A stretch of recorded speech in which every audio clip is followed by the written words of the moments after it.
En quoi c'est important des moments comme ça pour des centres de secours de recevoir du matériel? Alors c'est important parce que effectivement les sapeurs-pompiers sont très attachés à leur matériel et en particulier à leur véhicule. Il y a un petit peu de mythe autour de ça, il y a vraiment un attachement fort.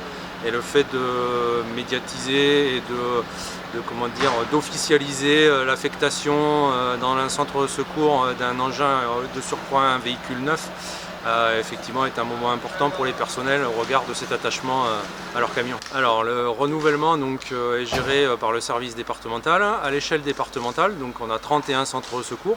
Ça représente une flotte de véhicules d'environ 380 véhicules, tout gabarit confondu, du véhicule léger jusqu'au véhicule poids lourd, aux véhicules plus spécifiques comme l'échelle pivotante qu'on a vu tout à l'heure. Et donc le renouvellement des véhicules est encadré par un plan pluriannuel d'investissement. Aujourd'hui, le plan qui court, il a été construit pour 5 ans, il court de 2022 à 2026. Ça représente un investissement de 2 400 000 € à peu près par an.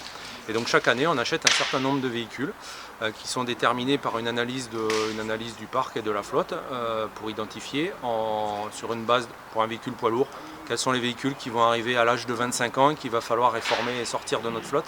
Et donc on anticipe cet 25e anniversaire par des nouvelles acquisitions. Les nouveaux véhicules qui sont achetés sont affectés en priorité, en première intention.